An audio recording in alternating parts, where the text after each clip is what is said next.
మనం August month రాశి ఫలాల గురించి మాట్లాడుకుంటున్నాం. ఇందులో ఒక్కొక్క రాశి కంటే 12 రాశుల వారికి ఈ ఆగస్టు మంత్లో ఎలా ఉంది ఏంటి అని తెలుసుకోబోయే ముందుగా ఈ ఆగస్టు మంత్ యొక్క విశిష్టత, అందులో ఉన్న పండగలు, పర్వదినాలు, విశేషాలు ఏంటో తెలుసుకున్నాము. ఇందులో చూసుకుంటే ఈ ఆగస్టు మంత్ సంకటహర చతుర్థి నుంచి స్టార్ట్ అయ్యి మరలా సంకష్టహర చతుర్థితో ఈ మంత్ అంతా అయిపోతుందని మనం చెప్పుకోవాలి. ఇందులో ఇంకా మనకి ముఖ్యమైన పండుగలు ఏమున్నాయంటే, ఫస్ట్ వచ్చేటప్పటికి మనకి సికింద్రాబాద్ బోనాలు, హైదరాబాద్ బోనాలు, వీటితో పాటుగా గురుమౌఢ్యమి త్యాగం అంటారు. అంటే ఇప్పటిదాకా మనకు గురుమౌఢ్యమి నడిచిందండి. ఎప్పుడైతే 12వ తారీఖు తర్వాత మౌఢ్యమి వెళ్ళిపోతుంది, అక్కడి నుంచి శుభకార్యాలు చేసుకోవచ్చు అని మనం చెప్తూ ఉంటారు. వీటితో పాటుగా మనకి నాగపంచమి అని చాలామంది ఎక్కువగా చేస్తూ ఉంటారు. ఎవరైతే కాలసర్పదోషాలు, నాగ అన్న పేరు పెట్టుకున్న, మానస అన్న పేర్లు పెట్టుకున్న వాళ్ళంతా కూడాను ఈ యొక్క పిల్లలు కావాలనుకునే వాళ్ళు ముఖ్యంగా చాలా ఇంపార్టెంట్ నాగపంచమి అందరూ సెలబ్రేట్ చేసుకోవాలి. ఆ తర్వాత మనకు వచ్చేది వరమహాలక్ష్మి వ్రతం మనం చేసుకుంటాం. అందరం చాలా కళ్ళ పండగ శోభాయమానంగా. అది 21వ తారీఖు ఉంటుంది. తర్వాత మనకి జంధ్యాల పౌర్ణమి, దీనిని రాఖీ పౌర్ణమి లేదంటే గాయత్రి యొక్క మనకి గాయత్రి మాత పుట్టినరోజు అని మనం సెలబ్రేట్ చేసుకుంటూ ఉంటాం అన్నమాట. ఈ ప్రకారంగా అనేక రకమైన శుభకార్యాలు, తర్వాత శ్రావణ మాసం కూడా మనకు స్టార్ట్ అవుతుంది. ఇవన్నీ ఉన్నాయి కాబట్టి ఎన్నో పండగలు, విశేషాలు, పర్వదినాలు కలిగిన ఈ యొక్క ఆగస్టు మంత్లో అందరికీ అష్టైశ్వర్యాలు కలగాలని, భోగభాగ్యాలు కలగాలని, చక్కగా ఉండాలని చెప్పేసి కోరుకుంటూ ఒక్కొక్క రాశి వాళ్ళకి ఎలా ఉందో మనం చూద్దాం. ఇందులో మనకి జ్యోతిష శాస్త్రం ప్రకారం కనుక గమనించుకుంటే ఈ ఆగస్టు మంత్లో ఇందాక చెప్పుకున్న విశేషాలతో పాటుగా 4 గ్రహాలు కూడా మారుతూ ఉన్నాయండి. ఈ గ్రహాలు మారే గ్రహాలు చూసుకుంటే ఫస్ట్ శుక్రుడు ఆగస్టు 1నే మారుతూ ఉన్నారు. సెకండ్న కుజుడు మారుతూ ఉన్నాడు. బుధుడు 5వ తారీఖు మారుతూ ఉన్నారు. సూర్యుడు వచ్చేటప్పటికి 17వ తారీఖు మారుతూ ఉన్నారన్నమాట. ఇలా 4 గ్రహాలు ఈ ఆగస్టు మాసంలో మారటంతో 12 రాశుల వారికి ఎలా ఉంది ఏంటి అనేది మనం చూద్దాం. ఆగస్టు మంత్ రాశి ఫలాలు చూసుకుంటే వీరికి చాలా మిక్స్డ్గా ఉందని గమనించాలి. కొన్ని గ్రహాలు అనుకూలంగా ఉన్నాయి, కొన్ని గ్రహాలు ఎగనెస్ట్గా ప్రతికూలంగా ఉన్నాయి. మీరు కొంచెం ఒకసారి వీడియో అంతా చూసి తదనుగుణంగా మీ మంత్ అంతా ప్లాన్ చేసుకుంటే చక్కగా ఉంటుంది. డీటెయిల్స్ చూసుకుంటే పూర్వభాద్ర నక్షత్రం వాళ్ళకి 4వ పాదం, ఉత్తరాభాద్ర 1, 2, 3, 4 పాదాలు, రేవతి 1, 2, 3, 4 పాదాలు అంతా ఈ రాశిలో ఉంటారని గమనించాలి. పేరు బలం పెట్టి చూసుకుంటే వీళ్ళకి ది, దు, షం, ఝ, దా, దే, దో, చా, చి అన్న లెటర్స్ అంతా కూడా ఈ మీనరాశిలో ఉంటారని గమనించాలి. మనకి ముందుగా చెప్పుకున్న ప్రకారంగా 4 గ్రహాల యొక్క మార్పు వల్ల వీళ్ళకి సంస్కృతంలో చిన్న చిన్న మాటలతో చాలా సింపుల్గా చెప్పడం జరుగుతుంది. అదేంటో మనం చూద్దాం. వీళ్ళకి సూర్యుని వల్ల శత్రునాశాంత, అంటే శత్రువులతో వీళ్ళకి ఎదురు పడితే శత్రువులు అనేవాళ్ళు ఉండరు, వాళ్ళంతా వాళ్ళే దూరంగా వెళ్ళిపోతారని గమనించాలి. రిపప్రయం, శత్రువులతో మీకు ఇంతకుముందు ఏదన్నా విభేదాలున్నా, కోర్టు వ్యవహారాలున్నా, భార్యాభర్తల మధ్య డిస్ప్యూట్స్ ఉన్నా ఈ టైంలో చక్కగా కూర్చొని మాట్లాడితే అంత అనుకూలంగా ఉంటుందని గమనించాలి. భార్య సుతాది కలహం, కొంచెం భార్యతోటి పుత్రులతోటి గొడవలు అయ్యే అవకాశం ఎక్కువగా ఉంటుంది. యువత జన బాధ, అంటే భార్య ద్వారా కానీ లేదా లేడీస్ ద్వారా కొంచెం ఇబ్బందులు ఉంటుంది. జెంట్స్కి అయితే, లేడీస్ అయితే జెంట్స్ ద్వారా ఇబ్బందులు ఉండే అవకాశం ఎక్కువగా ఉంటుందని గమనించాలి. సో చూశారు కదా, నీళ్ళు కొంచెం మిక్స్డ్గా ఉంది ఈ రాశి వాళ్ళకి. ఒక విషయం చెప్తాను, 2025 సంవత్సరంలో బాగా ఇబ్బంది పడిపోయిన రాశి ఏదన్నా ఉంటే అది మీనరాశి. చాలా కాల్స్, ఫోన్ చేయటం, వాళ్ళకి హోమాలు చేయటం, ఇండివిజువల్గా జాతకం చూడటం, 10 కాల్స్ వస్తే 2-3 కాల్స్ మీనరాశి నుంచే ఉండేవి. అందులోనూ ఈ ఎన్ఆర్ఎల్కి నేను చాలామంది విశేషమైన పూజలు చేయించడం జరిగింది.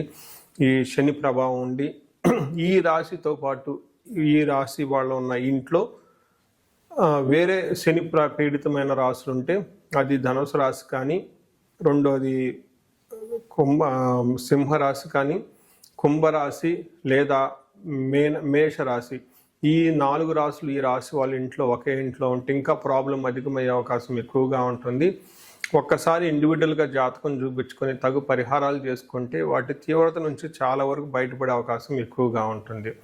ఇప్పుడు ఈ మంత్ చూసుకుంటే వాళ్ళకి మిక్స్డ్గా ఉంది. 2 గ్రహాలు అనుకూలంగా, 2 గ్రహాలు ప్రతికూలంగా ఉన్నాయని గమనించుకోవాలి. ముఖ్యంగా 6వ స్థానంలో సూర్యుడు ఉండటం వల్ల చాలా పాజిటివ్గా ఉంటుంది. ఇప్పటిదాకా ఎవరికైతే జాబులు లేవో జాబులు వచ్చే అవకాశం ఎక్కువగా ఉంటుంది. ప్రమోషన్స్ గురించి ఎవరైతే వెయిట్ చేస్తున్నారో ప్రమోషన్స్ వచ్చే అవకాశం ఎక్కువగా ఉంటుంది. సరైన డైరెక్షన్ ఎక్కడైనా లాక్ అయిపోయాము అని అనుకుంటే ఈ టైంలో చాలా ఒక కొత్త ఆపర్చునిటీస్ వచ్చే అవకాశం ఎక్కువ ఉంటుంది. రీసెంట్గా మారిన గురువు వల్ల ప్లస్ ఇప్పుడు సూర్యుడు అనుకూలంగా ఉండటం వల్ల ఒక మంచి పొజిషన్లోకి అయితే ఖచ్చితంగా వచ్చే అవకాశం ఎక్కువ ఉంటుందని గమనించాలి. సో ఇందులో కుజుడు 4వ స్థానంలో ఉండి మిక్స్డ్గా ఉంటుంది. ఒక యాంగిల్లో ధన ప్రవాహం ఉన్నా కానీ మిగతా చోట్ల కొంచెం ఇబ్బంది పెట్టే విధంగా ఉంటుంది. 4వ స్థానంలో కుజుడు ఉండటం వల్ల కొంచెం ఇంటికి సంబంధించిన వ్యవహారాల్లో, తల్లికి సంబంధించిన వ్యవహారాల్లో కొంచెం ఇబ్బందులు ఉంటాయని గమనించాలి.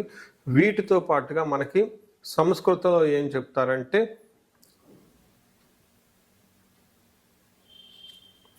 భాగ్యహాని, భయం, క్రూరం, బంధువైరం, ధనక్షయం, రోగపీడాది సంతాపం, చతుర్దశకే స్థానకే కుజ అని మనకు ఒక సంస్కృతంలో శ్లోకం ఉంటుంది. దీని ప్రకారం చూసుకుంటే రావాల్సిన లక్కు లేదంటే కావాల్సిన పనులు టయానికి కాకుండా ఇబ్బందులు పడే అవకాశం ఎక్కువగా ఉంటుంది. భయప్రదంగా ఉంటుంది. క్రూర బుద్ధి కలిగి ఉంటారు. అంటే అవుట్ ఆఫ్ ది బాక్స్ ఏదో ఒకటి రూల్స్ బ్రేక్ చేసి వెళ్ళిపోదాం, కోపంగా ఉండటం అని కొంచెం ఎక్కువగా అగ్రెసివ్ నేచర్తో ఉండే అవకాశం ఎక్కువగా ఉంటుంది. కానీ ధన ప్రవాహం బాగుంటుంది. శుక్రుడు మీరు గుర్చుకుంటే అగైన్ మిక్స్డ్గా ఉంది. శుక్రుడు వల్ల కొన్ని విషయాల్లో బాగున్నా కొన్ని విషయాల్లో ఇబ్బంది పడే అవకాశం ఎక్కువగా ఉంటుంది. శుక్రుడు 7వ స్థానంలో ఉండటం వల్ల కోపస్తదహ భీతి సర్వదా క్లేశ జీవనం, స్త్రీ జాడ్యం, మేహ రోగాది, భృగో సప్తమిగే ఫలం అని మనకు సంస్కృతంలో చెప్తారు. దాని మీనింగ్ ఏంటంటే కష్టంగా జీవితం ఉంటుంది. కొంచెము లైక్ షుగరు, బీపీ లాంటివి వచ్చే అవకాశం ఎక్కువగా ఉంటుంది. స్త్రీల వల్ల గొడవలు లేదంటే స్త్రీల ద్వారా మనస్సు విభేదాలు వచ్చే అవకాశం ఎక్కువగా ఉంటుంది. ఇన్ కేసు స్త్రీలు కనుక ఈ రాశి వాళ్ళు ఉంటే జెంట్స్తో భేదాభిప్రాయాలు వచ్చే అవకాశం ఎక్కువగా ఉంటుంది. వాళ్ళ ద్వారా అనుకోని విధంగా ఏదో ఒక విధంగా ట్రబుల్ ఉండే అవకాశం కూడా ఉంటుంది.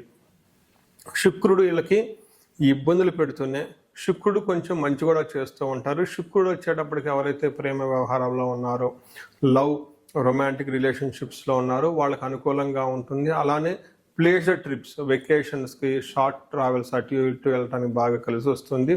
ఓవరాల్గా చూసుకుంటే ఒక సైడ్లో చాలా బాగుంది. ఎవరైతే ప్రేమికులు ఉంటారో వాళ్ళకి పెళ్లికి సంబంధించిన ప్రపోజల్స్ ఏమైనా ఉంటే అవి చక్కగా ముందుకెళ్ళే అవకాశం ఎక్కువగా ఉంటుందని గమనించాలి.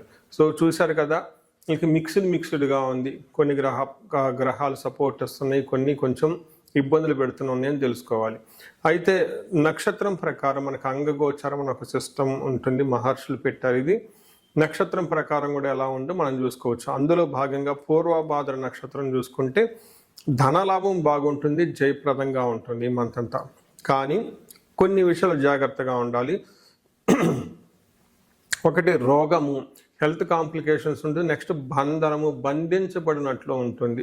ఇక్కడ బంధనము, బంధించబడినట్లు ఉండటం అంటే మీరు వేరే విధంగా అనుకోకూడదు. సంస్కృతంలో ఏంటంటే మీకు డైరెక్షన్ అనేది దొరకదు. ఇండియాలో ఉంటే బాగుంటుందా, యుఎస్లో ఉంటే బాగుంటుందా, జాబ్ వదిలేస్తే బాగుంటుందా, బిజినెస్ చేస్తే బాగుంటుందా, లేదంటే పెళ్లికి సరైన టైమా, ఏదో ఒక కన్ఫ్యూజన్లో ఉండి మీరు ఆగిపోయే అవకాశం ఎక్కువగా ఉంటుంది. ఈ పూర్వభాద్ర నక్షత్రం వాళ్ళకి రాజ్య లాభం, ప్రమోషన్స్ వచ్చే అవకాశం కూడా ఎక్కువగా ఉంది. అలానే ఉత్తరాభాద్ర నక్షత్రం వాళ్ళకి ధన ప్రాప్తి బాగుంటుంది, జయప్రదంగా ఉంటుంది. కానీ గొడవలు, రోగము, బంధనము, బంధించబడినట్లు ఉండే పరిస్థితి ఉంటుంది. రేవతి నక్షత్రం వాళ్ళకి కూడాను ధన ప్రాప్తి బాగుంటుంది. వీళ్ళకి కూడా హెల్త్ ప్లస్ గొడవలే అవకాశం ఎక్కువగా ఉంటుంది, బంధించబడినటువంటి పరిస్థితి కూడా ఉంటుంది. సో చూశారు కదండి, కొన్ని చోట్ల అనుకూలంగా, కొన్ని చోట్ల చాలా ఛాలెంజింగ్గా ఉంది. బట్ ఓవరాల్గా చూసుకుంటే మీనరాశి వాళ్ళు ఏలినాటి శని ప్రభావంతో ఉన్నారు కాబట్టి రెగ్యులర్ వర్క్ను చాలా డిసిప్లిన్డ్గా చేసుకుంటూ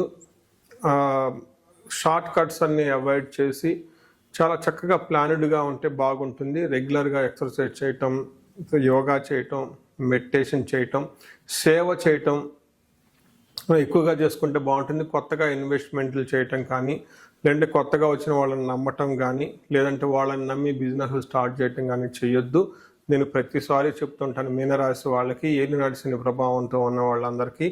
రీసెంట్గా ఒక క్లయింట్, నా ఓల్డ్ క్లయింట్ అంట, ఒక మెసేజ్ చేశారు, మీ ప్రిడిక్షన్ అంతా రాంగ్ అండి, అదండి ఇదండి అని. నేను బిజినెస్ స్టార్ట్ చేసిన, బిజినెస్లో లాస్ వచ్చేసిందండి, మిమ్మల్ని నమ్మానండి చెప్పుకుంటా వచ్చారు. ఏంటి ఇలా ఉందని చెప్పేసి నేను కాల్ చేసి విషయం అడిగితే, వాళ్ళ జాతకంలో బిజినెస్ సపోర్ట్ ఉంది కానీ జాబ్ కూడా సపోర్ట్ ఉందని నా చార్ట్లో, నా క్లయింట్ కాబట్టి చూశాను.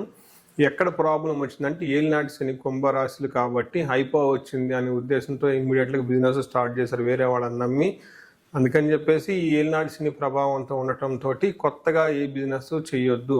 ప్రతి వీడియోలో చెప్తూ ఉంటాను, కొత్తగా ఉన్న వాళ్ళని ఎవరిని నమ్మవద్దు, ఎక్కువగా పని చేయాలి, టెన్షన్ ఎక్కువగా పడకూడదు, పెద్దవాళ్ళకి సేవ చేయండి, సర్వీస్ చేయండి. ఏలినాటి శని టైంలో ఏదైతే మీరు ఎక్కువగా చేస్తూ ఉంటారో వాలంటరీగా లేటర్ స్టేజ్లో, తద్వారా మీకు విపరీతంగా ధనం వచ్చే అవకాశం ఎక్కువగా ఉంటుంది.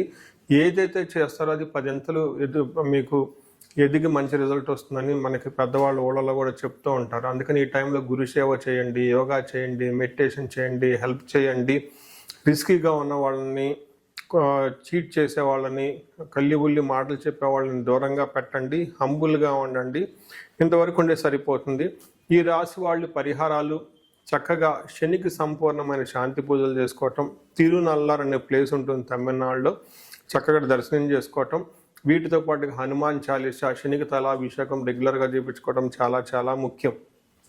ఇండివిజువల్గా జాతకం చూపించుకుంటే ఇంకా మీ యొక్క అందులో ఏమైనా శాపాలు ఉన్నాయా, లేదంటే యోగాలు ఏమైనా ఉన్నాయా, గ్రహశాంతులు దోషాలు ఏమైనా ఉన్నాయా చూసి చక్కగా పరిహారాలు చేసుకుంటే ఈ రాశి వారికి ఏలినాటి శని ప్రభావం ఉన్నా కానీ ఆ యొక్క ప్రభావం నుంచి చాలా వరకు తీవ్రత తగ్గి లైఫ్ ముందుకెళ్ళే అవకాశం ఎంతైనా ఉంటుంది. ఈ రాశి వారికి అష్టైశ్వర్యాలు కలగాలని, భోగభాగ్యాలు కలగాలని, అందరూ బాగుండాలని చెప్పేసి కోరుకుంటున్నాను. నమస్కారం. సో చూశారు కదండి, ఈ రాశి వాళ్ళు ఇప్పటివరకు ఎలా ఉందో గమనించారు. అయితే ఇప్పటిదాకా నేను చెప్పుకున్న దాన్ని గోచార ఫలితాలు అంటారు. ఇది మీకు ఒక 30 to 35, 40% మాత్రమే అప్లై అవుతుంది.